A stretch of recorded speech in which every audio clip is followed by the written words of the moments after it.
Hello students, this is our first video of chapter determinant.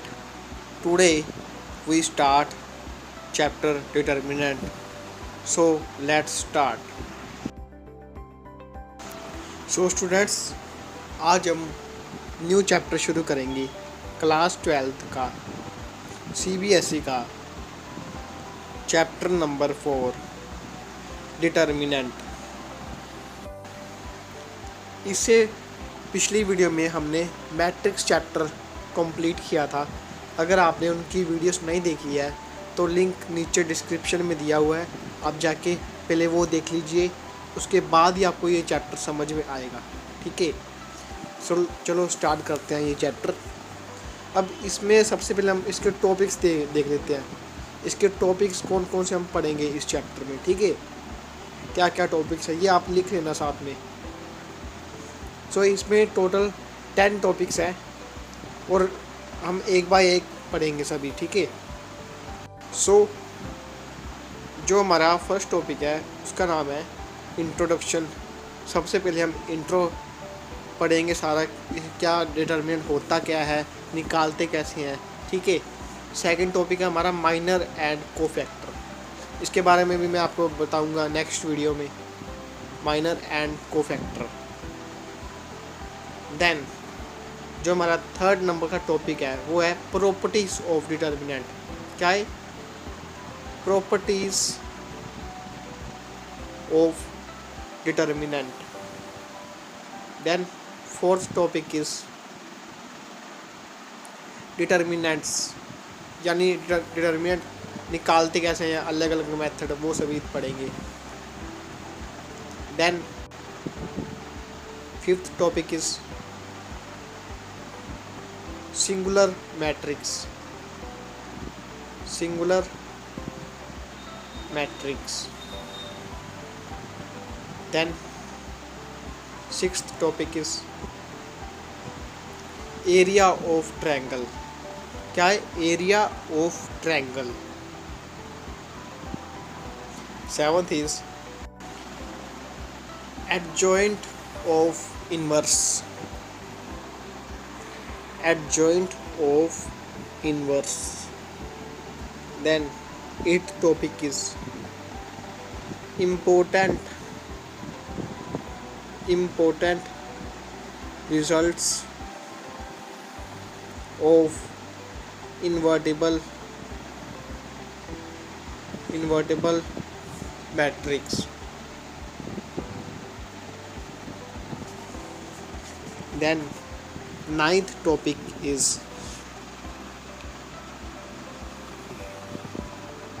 inverse from characteristics. Inverse from characteristics equations. Okay. Then last 10th topic is system of linear equations. So students, बस यही topic है, 10 topic होंगे इसमें, सभी हम one by one cover करेंगे। सो आज हम पढ़ेंगे इंट्रोडक्शन, यानी डिटर्मिनेंट के बारे में, क्या क्या होता है determinant. So the first topic is introduction. Introduction.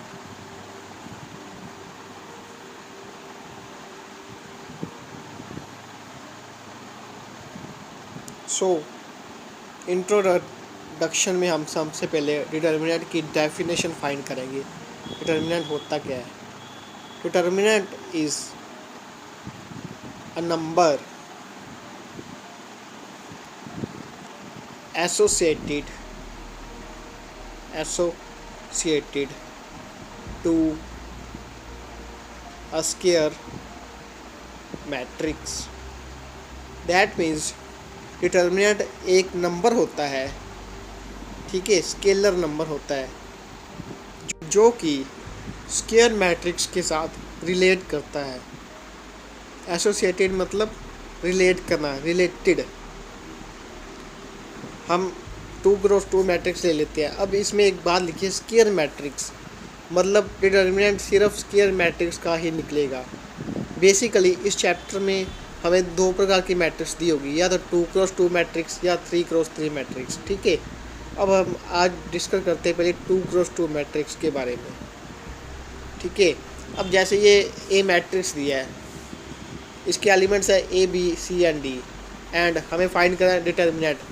अब डिटर्मिनेंट का कोई साइन भी होगा ना। अब इसे या तो डी ई टी ब्रैकेट में वो जो मैट्रिक्स है उसका नाम ले लेते हैं, जैसे ए मैट्रिक्स, फाइंड डेट ऑफ ए, या तो ये क्वेश्चन में आ सकता है, या मॉडुलस के बीच में मैट्रिक्स बन के आ सकती है ए मैट्रिक्स, या ट्रायंगल की शेप में। अब ट्रायंगल को क्या कहते हैं, डेल्टा कहते हैं ट्रायंगल को।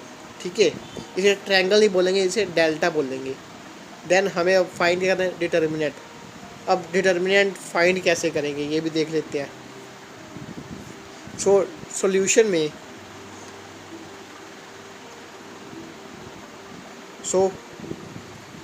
सॉल्यूशन में हम पहले क्या करेंगे, डिटर्मिनेंट ए मॉडुलस लगा देंगे ए के बीच में। देन जो मैट्रिक्स है उसको डिटर्मिनेंट में कन्वर्ट कर लेंगे मॉडुलस डाल के। ठीक है, देन हमने क्या किया, ए डी को मल्टीप्लाई किया एंड बी सी को मल्टीप्लाई किया और बीच में साइन लगा दिया माइनस का। क्या किया हमने, ए डी को किया मल्टीप्लाई दोनों को, एंड बी सी को मल्टीप्लाई किया और बीच में साइन लगा दिया माइनस का। ऐसे ही 2x2 मैट्रिक्स निकलती है। ठीक है, अगर 2x2 मैट्रिक्स हो और उन्होंने कहा है कि डिटर्मिनेंट निकालो, तो हम क्या करेंगे, ए को डी के साथ मल्टीप्लाई कर देंगे और बी को सी के साथ, और बीच में साइन लगा देंगे माइनस का। अब जो ये फॉर्मूला है इसको याद करने के लिए हम क्या करेंगे, एक और मैट्रिक्स ले लेते हैं। जनरल रिप्रेजेंटेशन क्या होती है मैट्रिक्स की, A11, A12, A21 and A22। ये होती है 2x2 की जनरल रिप्रेजेंटेशन। अब इसका फॉर्मूला क्या बनेगा, A11 multiply A22 minus of A12 multiply of A21। ठीक है, ये इसका फॉर्मूला है, but only for 2x2 matrix के लिए, नॉट फॉर 3x3 मैट्रिक्स। उसके लिए कोई अदर फॉर्मूला होगा। अब हमने 2x2 मैट्रिक्स की तो बात कर ली कि उसका डिटर्मिनेंट निकलेगा कैसे। अब हम बात करते हैं 3x3 मैट्रिक्स की, इसका डिटर्मिनेंट कैसे निकलता है। ठीक है,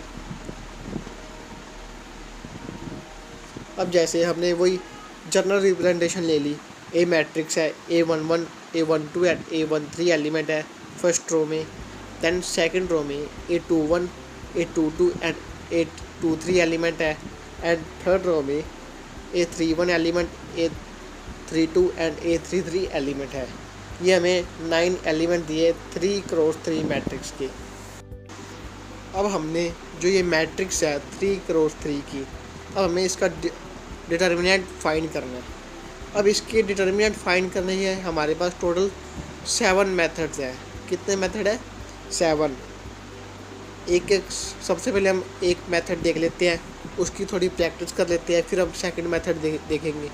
बस जो फर्स्ट मेथड है वही अलग है, बाकी जो 6 मेथड है वो सेम है एक प्रकार के। ठीक है, अब जो फर्स्ट मेथड है उसमें क्या किया, हमने डायगोनल एलिमेंट्स को पहले मल्टीप्लाई कर दिया। देन हमने क्या किया, A12 एलिमेंट को A23 एलिमेंट के साथ मल्टीप्लाई किया और उसको A31 एलिमेंट के साथ मल्टीप्लाई कर दिया। ठीक है, समझ में आई बात। क्या किया हमने, A12 एलिमेंट को मल्टीप्लाई किया किसके साथ, A23 एलिमेंट के साथ एंड A31 एलिमेंट के साथ। देन हमने क्या किया, जो बचे हुए एलिमेंट्स थे A21 element and A32 element, A21 element, A32 element and A13 element, इन तीनों को भी मल्टीप्लाई कर दिया। ठीक है, अब बीच में साइन लगाएंगे हम प्लस का, देन हम साइन लगाएंगे माइनस का, और जो लेफ़्ट साइड है वहाँ पे हम ब्रैकेट में क्या लिखेंगे, उससे पहले हम यहाँ पे मैट्रिक्स दोबारा से उतार लेते हैं। ठीक है, और जो ये 3 एलिमेंट है ना, A31 element, A22 element and A13 element, इन दोनों का प्रोडक्ट कर देंगे।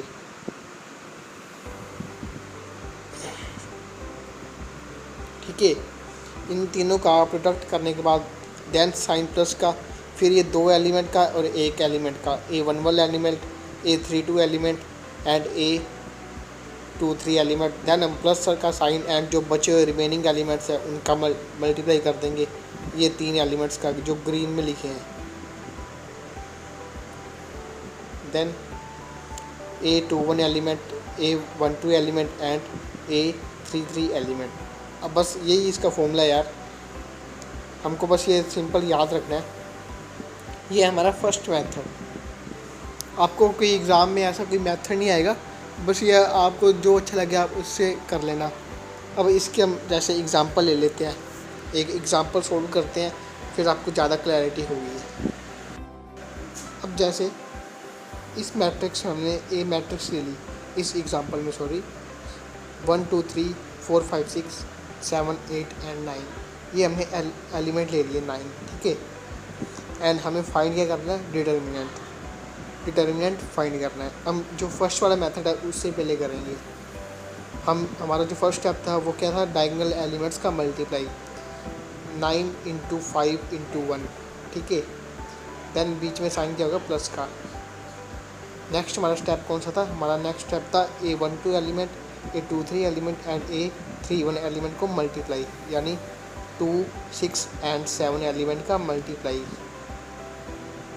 देन हमारा स्टेप कौन सा था, देन था हमारा step A21 element, A32 element and A13 element, यानी 4 8 एंड 3 वाले एलिमेंट का प्रोडक्ट, ठीक है।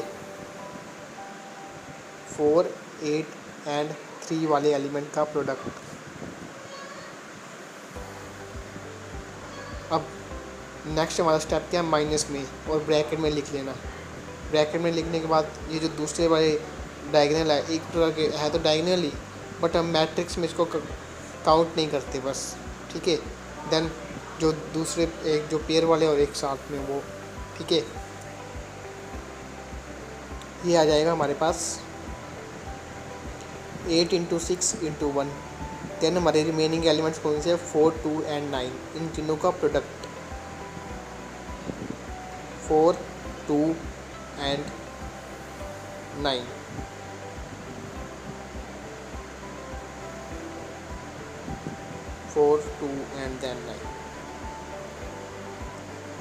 देन हम सिंपली इसको सॉल्व कर लेंगे। हमारा सिंपली जब सॉल्व करेंगे ये आ जाएगा 45, देन आ जाएगा 7 6 42 84, देन आ जाएगा हमारा 96, देन आ जाएगा 96। देन दूसरी तरफ 105 प्लस 48 प्लस 72, फिर यार बाद में दोनों को प्लस कर देंगे और जो आंसर आएगा फिर हम दोनों को माइनस कर देंगे। तो एक तरफ आया 2 2 5, दूसरी तरफ फिर 2 2 5 आया और आंसर हमारा आ गया 0, दैट में डिटरमिनेंट आ गया 0। अब इसके बाद आप सीखते हैं सेकंड मेथड। इसका सेकंड मेथड है क्या, फिर से वही मैट्रिक्स उतार लेते हैं, A11 A12 A13 A21 A22 A23 A31 A32 and A33। ये यार बेसिकली जर्नल रिप्रेजेंटेशन होती है मैट्रिक्स की, ठीक है। 3 क्रॉस मैट्रिक्स की, 3 क्रॉस 3 ऑर्डर के मैट्रिक्स की, इसलिए हम इसे बार बार ऐसे लिखते हैं। देन अब इसमें क्या करेंगे, हम एक्सपेंड कर देंगे, एक्सपेंड बाय रो 1। अब इसमें रो 1 ये है, देन ये रो 2 है एंड देन ये क्या है, रो 3 है। दूसरी तरफ ये column 1 and column 2 and column 3, ठीक है। हमने क्या किया, रो 1 से एक्सपेंड कर दिया। एक्सपेंड का मतलब पता क्या होता है कि जो रो 1 के एलिमेंट है वो हमने लिख लिए यहाँ पे, A11 A12 एंड A13, ठीक है। अब एक्सपेंड का मतलब क्या है, हमने पहले किया A11 एलिमेंट किया हमने, ठीक है। अब उस A11 के कॉलम एंड A11 का रो उसको हम छोड़ देंगे उस एलिमेंट्स को, और जो बचे एलिमेंट है वो यहाँ पे उतार लेंगे। कौन कौन सा बचे, A22 element, A23 element, A32 element and 3 element, ये हमारे पास 4 एलिमेंट बचे हैं। देन हमने दूसरी बार क्या किया, A12 एलिमेंट को उठा लिया। अब इसकी रो एंड इसके कॉलम दोनों को हम छोड़ देंगे, बाकी जो हमारे पास एलिमेंट बचेंगे वो हम यहाँ पर उतार लेंगे। ठीक है, A21 एलिमेंट बचा, A23 एलिमेंट बचा and A31 element and A33 element हमारे पास रह गया। देन हमने क्या किया, A13 एलिमेंट को देखा, उसमें हमने कॉलम छोड़ दिए और रो छोड़ दिए। तो हमारे पास एलिमेंट कौन से बचे, A21 element, A22 element, A31 element and A32 element. Then इसके बाद हम देखते हैं यार इसमें साइन क्या लगेंगे, मल्टीप्लाई के साइन होंगे, नहीं, यहाँ पे हो गया पहले प्लस माइनस प्लस, उसी प्रकार नीचे भी plus minus plus, then minus, फिर यहाँ पे प्लस या माइनस या plus, sorry minus and plus. अब ये प्लस माइनस आया क्यों, ये मैं आपको लास्ट में बताता हूँ। पहले हम यहाँ पे आएगा प्लस, या आएगा माइनस, यहाँ पे आएगा प्लस, ये मैं आपको लास्ट में बताता हूँ ये क्यों आया है।